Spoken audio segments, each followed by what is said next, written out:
अलंकापुरी पुण्यभूमी पवित्र, तिथे नांदतो ज्ञानराजा सुपात्र. तया आठविता महापुण्यराशी, नमस्कार माझा सद्गुरु ज्ञानेश्वरासी. गुरु ब्रह्मा गुरु विष्णू गुरुदेव महेश्वर, गुरु साक्षात परब्रह्म, तस्मै श्री गुरुवे नमः.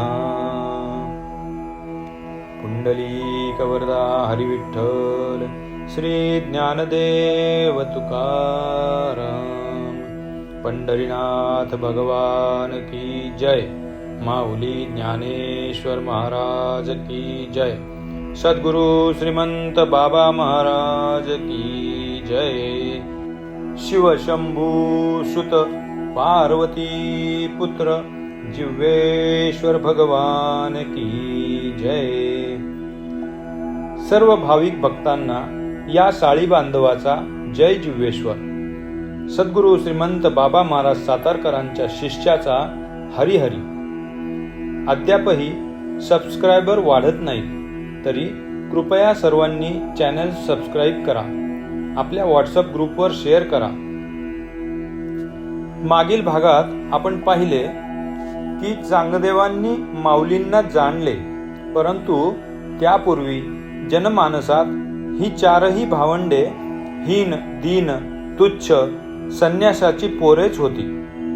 जगाला भान नव्हतं की आपण किती खालच्या थराची वागणूक देतोय, पण माऊलींना पक्क ध्यान होतं की जगाच्या कल्याणा संतांच्या विभूती.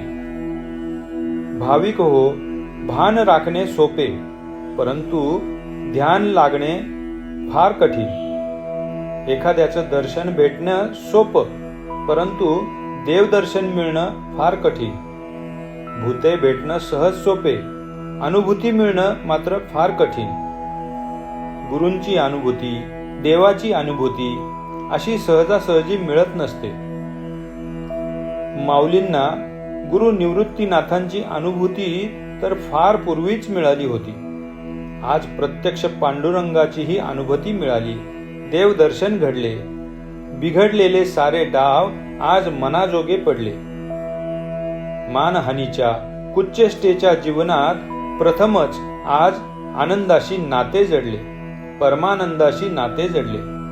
पंढरपूरच्या पांडुरंगाशी ही पहिलीच भेट घडली आणि तेव्हापासूनच आळंदीच्या ज्ञानेश्वर विठ्ठलपंत कुलकर्णी या संन्याशाच्या मुलाचे संत ज्ञानेश्वर महाराज झाले. कालांतराने माऊली झाले. माऊली महावैष्णव संत ज्ञानेश्वर महाराज झाले.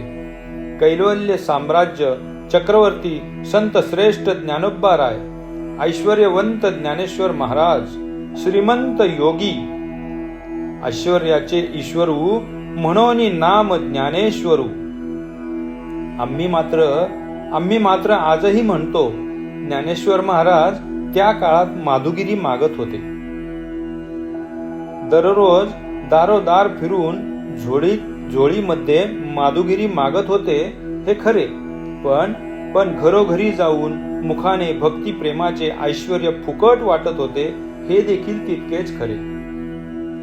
एक वेळचे पोट भरण्यासाठी झोळी पुढे करून अन्न मागत होते आणि त्या बदल्यात संपूर्ण 84 लक्ष योनींच्या फेऱ्यातून सुटण्यासाठीचा सुखकर मार्ग दाखवत होते.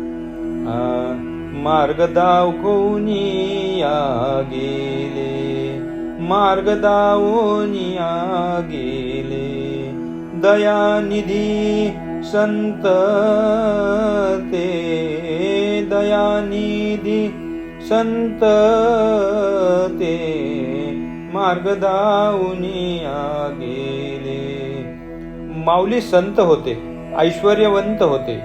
ऐश्वर्याचे ईश्वरू म्हणून नाम ज्ञानेश्वरू असं उगाचच म्हणत नाहीत, काय ते ऐश्वर्य, काय ती प्रज्ञा, काय ते ज्ञान.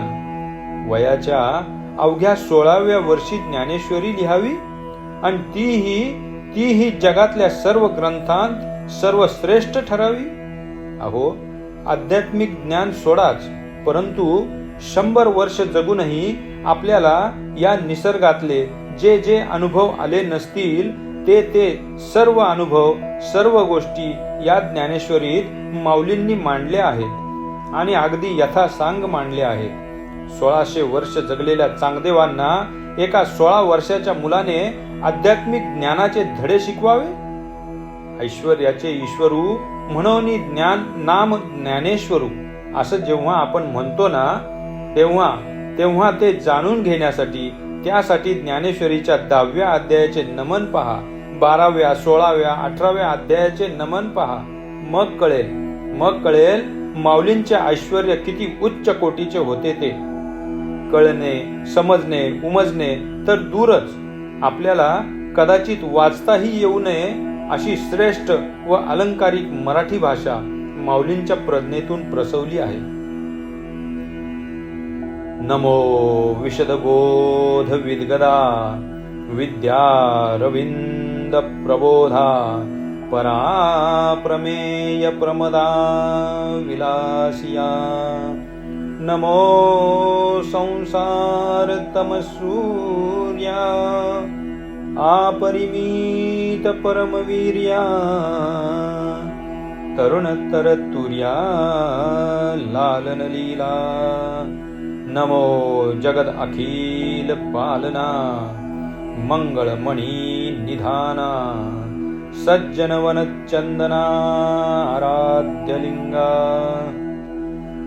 देवालाही एवढी मोठी विशेषणे कोणी लावणार नाहीत एवढा आदर, एवढा मोठेपणा माऊलींनी आपल्या गुरूंबद्दल व्यक्त केला आहे.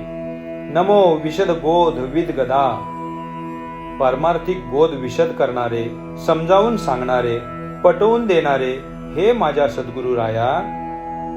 एखाद्या गुलाबाच्या पाकळीला हाताने अलगद धरून ती तुटू नये याची काळजी घेऊन तिला उमलायला हळुवार अलवार मदत करावी, तसे आध्यात्मिक ज्ञान तेवढ्या सहज सोप्या पद्धतीने अलवारपणे समजावून सांगणारे, विद्गद करणारे माझे श्री गुरुराया, सद्गुरुराया, हे निवृत्तीराया, तुम्हाला नमो नमः. असे प्रत्येक ओवीच्या सुरुवातीला नमो नमो नमो नमो, किती किती हा गुरूंप्रती आदरभाव. हे प्रत्येक अध्यायाचे नमन एकदा समजावून सांगेन.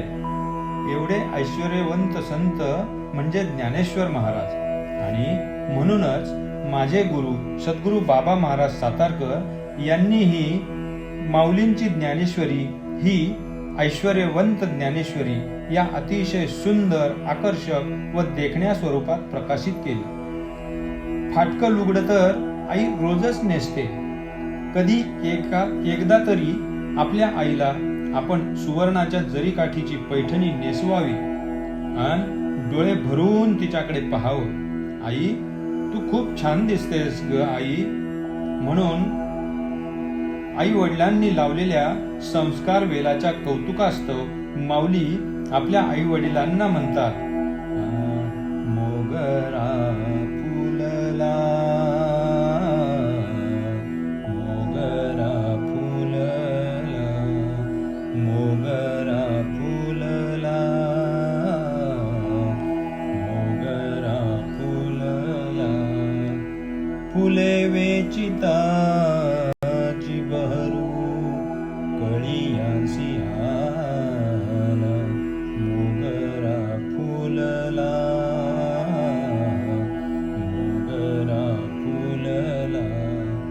इवले रोप लावियले द्वारी, इवले रोप लावियले द्वारी. त्याचा वेलू गेला गगनावरी, मोगरा फुलला, मोगरा फुलला. मुलाचे, आपल्या बाळाचे कौतुक तर आई रोजच करते. एखाद्या वेळी बाळानेही आईचे कौतुक करावे, आपल्या आईला रिझवावे, की मग पैसा आला म्हणून, पैसा येतोय म्हणून आई वडिलांसाठी दमडीही खर्च न करता नुसतेच माड्या बंगले बांधायचे, जमीन जुमला खरेदी करत राहायचे. एखाद्याला त्याची श्रीमंती विचारावी. आपण इथे उभे राहिलोत ना, इथून नजर पोहोचेल तिथपर्यंत सर्व रान आपलेच. जगाच्या कणाकणांत भरून राहिलेल्या परब्रह्माची ओळख हीच संतांची संपत्ती. मनामनात वस्ती करून राहिलेला वसतू मात्र परमात्मा आपल्याही हृदयात वस्ती करून राहिला आहे. त्या आत्मप्रतीतीच्याही पलीकडे जाऊन पोहोचते एवढी विस्तीर्ण आणि विस्तृत संतांची संपत्ती असते. आणि म्हणून अनुरेणू या थोकडा तुका आकाशा एवढा. ज्ञानेश्वर महाराज म्हणतात, आकाशाचे अंती प्रणवाचे गुज, निरंजन बीज साधू पाहती, सद्रूप चिद्रूप अद्वय एक कळा, संसारी वाहिला निर्विकार, प्रणवी बीज अनुरेणू अंत, दशम द्वाराची मात अपूर्व बारे, बापर कुमा देवीवरू प्रणवे निखिळ, शब्दांचे पाल्हाळ प्रणवी घे. प्रणव बीज. प्रणव बीज म्हणजे ज्या प्रणयातून, ज्याच्या एका थेंबापासून या संपूर्ण विश्वाची निर्मिती झाली आहे, ते परब्रह्म. तेच परब्रह्म प्रत्येक अणुरेणूंमध्ये भरलेले आहे. ज्ञानदेव म्हणे, अनुभव ऐसा जेथे, तोची जीवनमुक्त संत योगी. संपूर्ण जगाने क्षणोक्षणी ज्याची अवहेलना केली, संन्याशाची पोरं म्हणून हिणवलं, ते ज्ञानेश्वर महाराज स्वतः जन्माला येण्याआधीच जीवनमुक्त होते. परंतु ज्या जगाने त्रास दिला, त्याच जगाचे कल्याण साधण्यासाठी, प्रत्येक जीवाला जीवनमुक्त करण्यासाठी, त्याच्या उद्धारासाठी क्षणोक्षणी प्रयत्नशील होते. आई वडिलांनी दिलेले अध्यात्माचे संस्कार गोरगरिबांना, रंजल्या गांजलेल्यांनाही वाटून त्यांचाही उद्धार व्हावा, यासाठी माऊलींच्या मनात तळमळ होती. आई वडिलांच्या संस्कारांचे रोप आता मोठे झाले होते. ज्या समाजामुळे अनंत त्रास, यातना, मनस्ताप सहन करावा लागला, त्यांचाही उद्धार व्हावा, अशा पराकोटीची परिपक्व फळे त्या संस्कार वेलाला लगडलेली होती. इवलेसे रोप लाविले द्वारी, इवलेसे रोप लाविले द्वारी, त्याचा वेलू गेला गगनावरी. पांडुरंगाची भेट झाली. त्या भेटीने माऊलींचे मन आनंदाने उचंबळून आले. एवढा आनंद, एवढा आनंद, मनात मावत नव्हता एवढा आनंद. एखाद्या मोगऱ्याच्या वेलाला अगणित फुले लागावीत, एवढी टवटवीत फुलावीत, एवढी टवटवीत फुलावीत की त्याच्या घमघमाटाने तिथून पुढे जाऊच नये असे व्हावे. त्यामुळे हा आनंद कुणाला सांगू आणि कुणाला नको असे माऊलींना झाले होते. एखाद्या ओळखीच्या सद्गृहस्थाची भेट व्हावी, एखाद्या हरिप्रिया सखीची भेट व्हावी. तिला पांडुरंगाच्या भेटीचा वृत्तांत सांगते न सांगते तोपर्यंत समोरून दुसरी सखी येताना दिसावी. आधीच्या हिला अर्धवट सोडूनच मनातील आनंदाच्या भरतीने येणाऱ्या त्या दुसरीकडे जावं. अगं ऐकलं का ग, आज की नाही तो पांडुरंग मला भेटला बरं का, हिला सांगते तोपर्यंत तिसरी सखी समोर यावी. कुणाला सांगू आणि कुणाला नको असे आमच्या ज्ञानोबा माऊलींना झाले आहे. मोगरा फुलला, मोगरा फुलला, फुले वेचिताच बहरू कळ्यांसी आला. पूर्वी घरासमोरील अंगणातच लग्नाचा, रिसेप्शनचा कार्यक्रम ठेवायचे. अंगणातच सुंदर भव्य रंगीबेरंगी मंडप घातलेला असायचा. मग ते एकीकडे उभारलेले स्टेज, एकीकडे जेवणावळी, जेवणाच्या पंक्ती. पाहुणे येतात तेथे घराचे वडीलधारी मंडळी उभी असायची. आजकाल सारखे मोबाईल फोन नसल्याने सर्व पाहुणे अनेक दिवसांनी भेटणार असतात. त्यांची सुखदुःखे, त्यांचे कोड कौतुक, एकाला भेटावे त्याची चौकशी करेपर्यंत दुसरे पाहुणे समोर, दुसऱ्यांचे स्वागत करतोय ना करतोय तोपर्यंत तिसरे, कोणाला भेटावे आणि काय काय बोलावे हेच सुचत नसायचे. पण एक आहे, तुमच्याकडे काही व्यावहारिक संपत्ती, वैचारिक धनदौलत, आध्यात्मिक ज्ञानाचा चिंतामणी असल्याशिवाय उगाचच कोणी पाहुणे तुमच्याकडे येत नसतात. एखाद्या कफल्लक व्यक्तीला 1000 नातेवाईक असूनही कोणीच त्याच्याकडे फिरकत नसते. माऊलींच्या आईवडिलांनी मात्र आध्यात्मिक ज्ञानाचा वेलच अंगणात लावला होता. कितीही वैचारिक सुवासांची फुले गोळा केली तरी पुन्हा पुन्हा नवीन नवीन आलेला बहर हजरच आहे. इवलेसे रोप लावियले द्वारी, इवलेसे रोप लावियले द्वारी.